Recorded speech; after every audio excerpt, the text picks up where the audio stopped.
Hi everybody, Tim Hughes here. I'm the CEO and co-founder of DLA Ignite.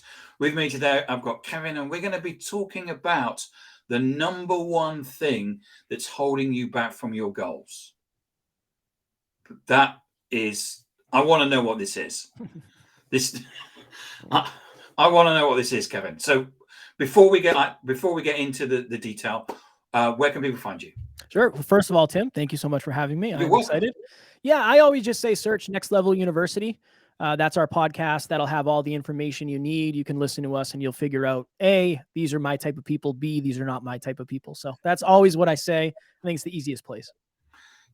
Kevin, thank you so much for coming on and talking to us. You're dialing in from New Hampshire, is it? Yes, I am. Because when you were on the road and it was snowing and yeah, I was in Wisconsin last time. We were at an Airbnb. My setup was all over the place. Today we are back home. I feel comfortable in the studio. I just got back from Florida on Sunday, so Lovely. no traveling anymore. So, Kevin, what's the number one thing that's holding us back from our goals? I think for most people, it's belief.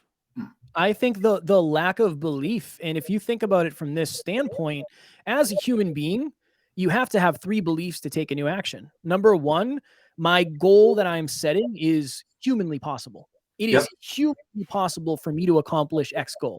Number 2, it is personally possible. It is possible for me.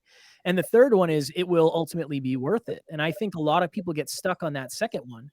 You can think of, starting a business. I mean, how many businesses are there? There's a bunch. So it's humanly possible to start a business, but is it personally possible for me based on where I am, what I know, who I am, who I identify as? It's one of those interesting things, Tim, where if you do not believe something is possible, you most likely won't even start. And if you do not start, you cannot finish. So I think that's the biggest thing. So, let's go through that again. It's got to be humanly possible. Possible for you, so personally possible. Personally possible. And then you have to believe at a deep level it will be worth it. It'll be worth it. Because it's one of those interesting things where if you do not believe something will be worth it, ultimately, what is the point in doing it? Where is the pleasure in doing it? If you don't think it's going to be worth it to lose 10 pounds, then the promise is not great enough for you to go through the pain.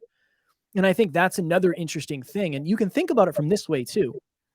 So imagine that you have a 3% goal, something that I believe with 3% of myself that I can accomplish. You have a 33% goal, you have a 66% goal, a 99% goal, and a 100% goal. I think a lot of us are told to have big, hairy, audacious goals. But the problem is you can have those, but those aren't necessarily the measurements you should be comparing against, where if your 3% goal is to make $1 million this year, and you do not believe it's possible at a very high level, you shouldn't beat yourself up if you don't get there. What's the 100% goal that you are confident that you can accomplish? So it might be, I am 100% certain I can record 1 video this year. Yeah. Right? I am 99% sure I can record 12, 1 a month. And then you just keep going down that frame where the understanding is your 3% goal should be a huge, huge, huge stretch. But I do not want you to beat yourself up if you don't accomplish it, because that's why it's the 3% goal. Yeah. So I started running 2.5 years ago, and I went through that process because I've never enjoyed running, and so I actually went through. I was on holiday for 2 weeks, and I actually spent the 2 weeks. My partner didn't know this. I was actually spent the 2 weeks visualizing myself running. So it was really probably about me getting myself comfortable that can I actually see myself doing this? Yeah. And then I used an app to do it because I was starting from scratch. So I used an app called Couch to 5K. So I went through that process, but going through that process, I then went and started saying to myself, I'm now a runner. And I'm now a runner. Because I've said it so many times to myself. I'm now a runner, and I actually getting when you're ill and you don't get up and you go running, that's there's something wrong. Yeah. Because it's so ingrained in me that I'm a runner, therefore I get up 3 times a week and I go running. Yeah, it's same with me where people say, if I took the podcast away from you and you couldn't start another podcast, what would you do? It's like, I don't know. And I know it's a hypothetical. I'd start another podcast. I'd break the rules and I'd start another podcast because I am a podcaster. That's who I am as a human being. The interesting thing is, even when it comes to that goal, and you did the right thing, you worked on the identity level of I am now the type of person who wakes up and goes running. I am now the type of person who does stretches in between calls because I know the importance of that as an athlete. If you think of it as a human being, and I always talk to my clients about this, there's kind of 3 versions of your identity. There is the current version, there's the past version, and there's the future goal version. And we have to figure out what's misaligned. And my question I always ask is, which version are you closer to? Are you closer to the past or are you closer to the future?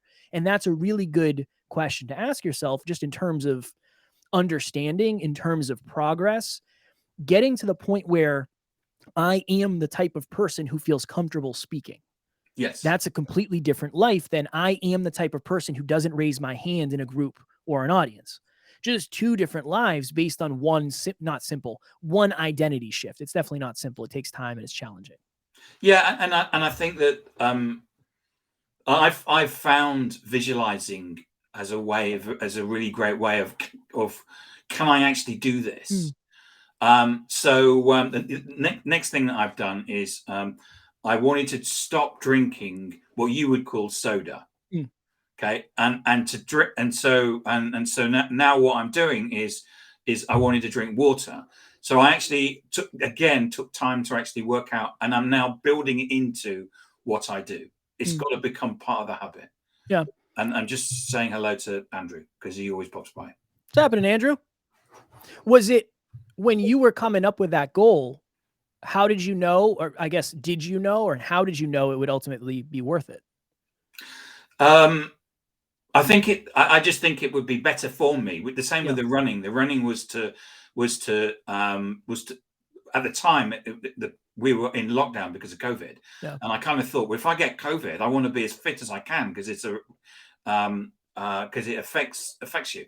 So that was one of the reasons, but it's also one of the reasons always is to lose weight. Yeah. Because I think it's something. Well, weight loss is quite often that many of us struggle with because we eat the wrong things. Yeah, it's a challenge. The interesting thing, and a lot of people, like, I talk about motivation, and people ask me about motivation often, and I think motivation is important. But the problem, I think, sometimes is motivation can get you to create goals that aren't necessarily sustainable or accessible. I had somebody reach out to me and she said, and this was after a live event. She came to a live event and she was inspired. And she said, I want to be a speaker like you. Awesome. Love that. I said, okay, let's just check in with some realistic goals here. I said, on a scale of 1 to 10, how comfortable are you jumping on a Facebook Live right now and talking to your entire audience? How far outside of your comfort zone is that? And she said, oh, that's like a 12 out of 10, way outside of my comfort zone. I said, oh, that's good. That's good to know. On a scale of 1 to 10, how outside of your comfort zone is it for you to record a video and show nobody? And she said, well, that would be easy. I mean, that's not hard. That's like well within my comfort zone. Awesome. On a scale of 1 to 10, how outside of your comfort zone would it be for you to record a video, send it to me? And she said, that's like a 5. Perfect. I think a lot of us, Tim, when we start, we're looking at the largest peak. So I want to be on a stage in front of 10,000 people. Oh, I do not believe that is possible. It's not technically possible yet because you haven't put in the foundational pieces yet. So my thought process is always, for you, there's a big difference between saying I'm going to become the type of person who is a runner and I'm going to run a marathon within 3 months.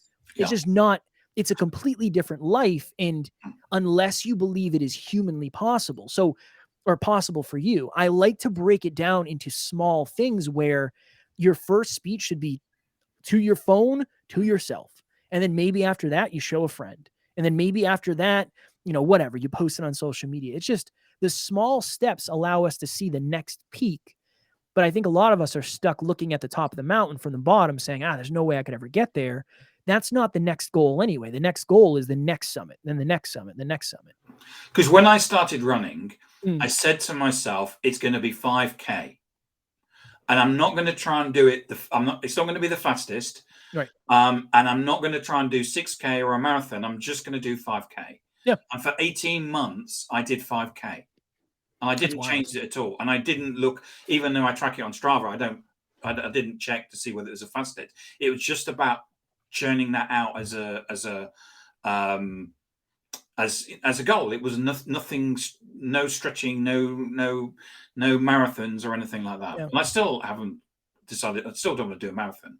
Yeah. Sounds like well, it's hard work. It's a very simple fundamental. There's really 3 words that matter when it comes to success. Sustainability is number 1.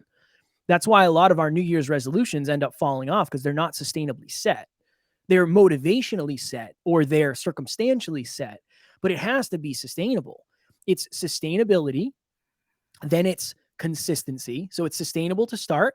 It's consistent to continue. And then I focus on improvement. Then you focus on, okay, how do I improve my system? How do I improve my performance? How do I improve whatever it is I'm doing? But it's very hard to improve something that isn't already in motion. And I think that's where we want to start. We want it to be the best it can be. For many of us, the best it can be is real. And that's just a great place to start. It's very hard to improve something that is not in reality yet. And I'm as guilty of that as anybody.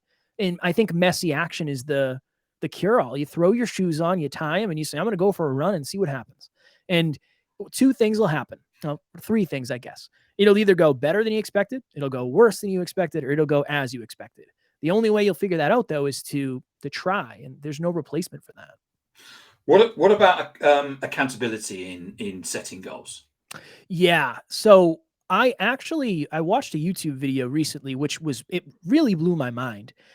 It said, you should not talk about your goals publicly.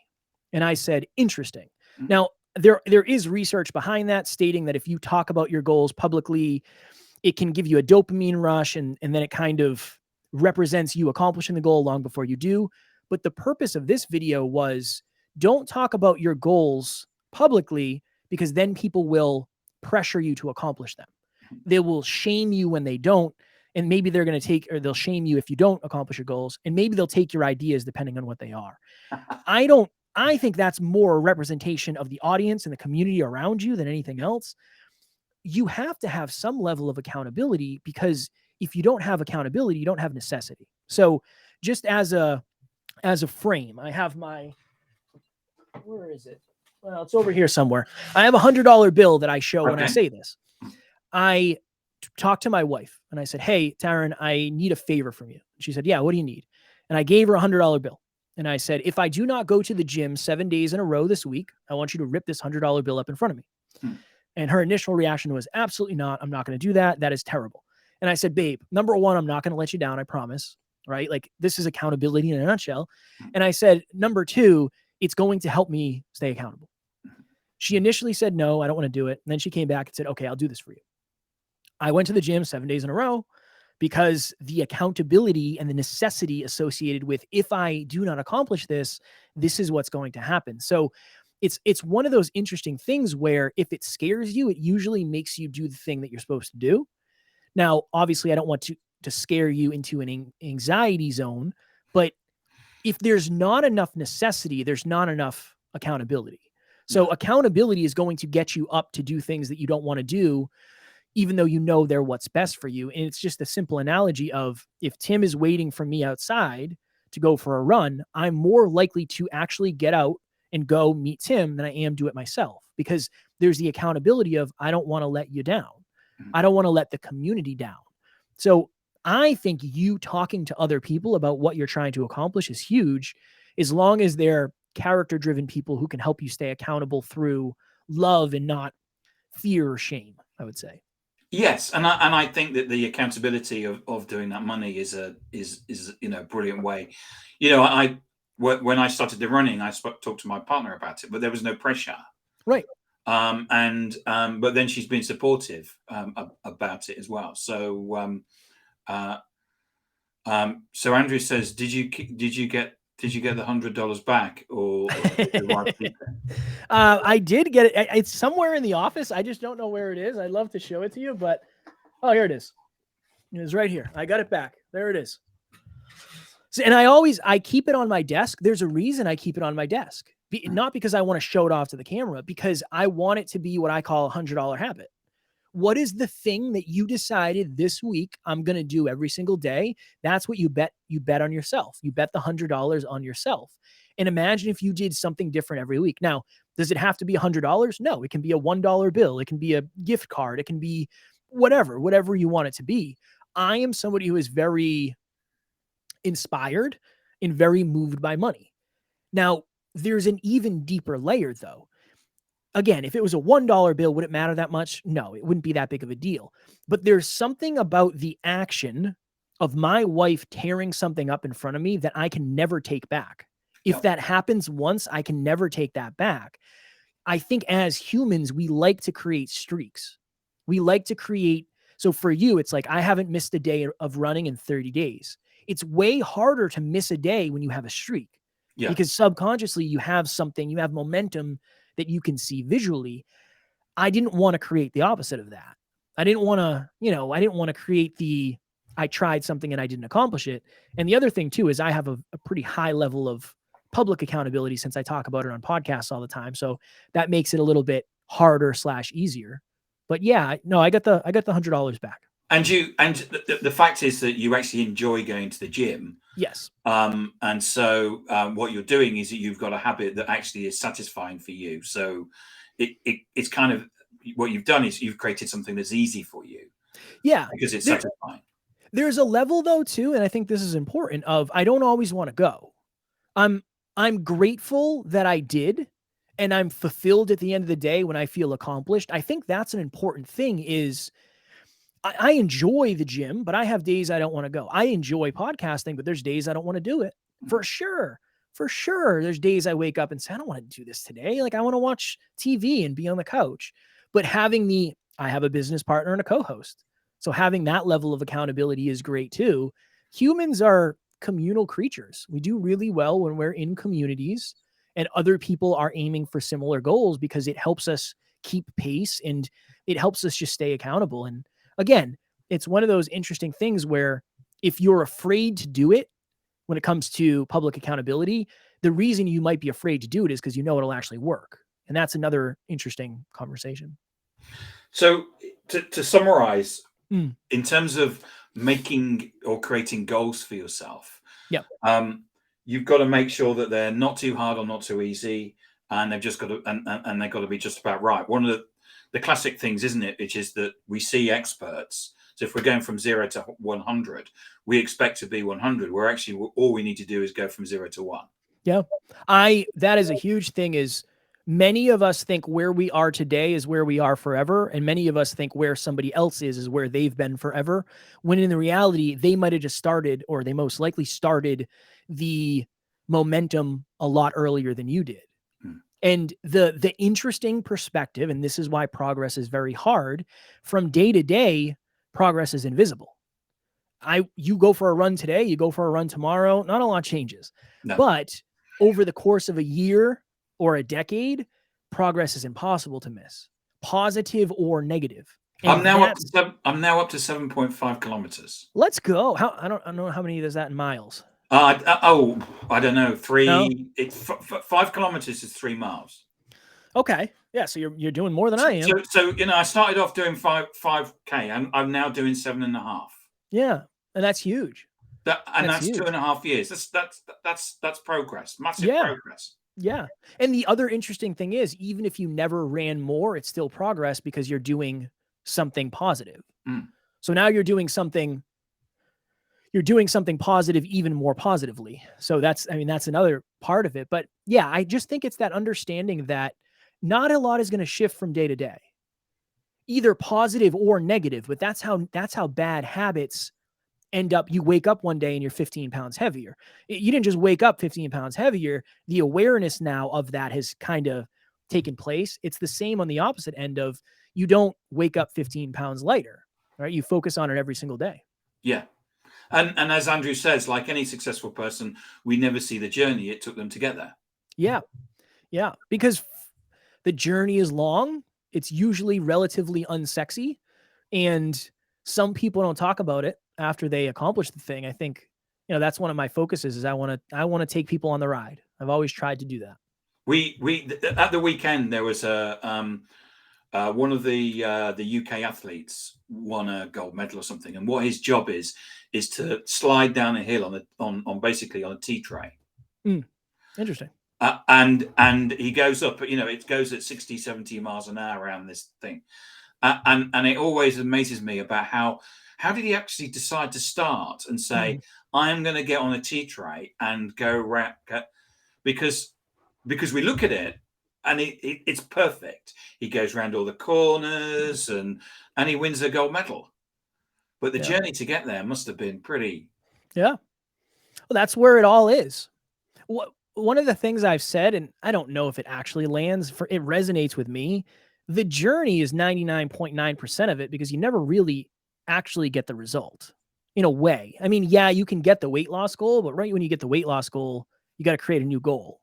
Yeah. So the journey is everything. I mean, you are the journey and the journey is you. The results are just the byproduct eventually of what you're doing. Kevin, thank you so much for coming on and talking about this. I think we've all learned a lot.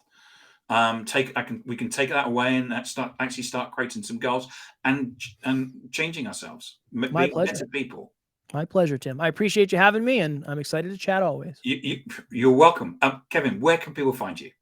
Yeah, I would just say search Next Level University. If you want to listen to the podcast, it's Next Level University. We have a YouTube channel, 7 episodes a week, every single day, self-improvement in your pocket for free from anywhere on the planet. 7 episodes a week. And the other place we can find you is at the gym, isn't it? Of course. Well, I got to get my stuff together because I was sick for a while, and then I just got back in town and I was sick again. So I will be in the gym tomorrow. Yes. Brilliant.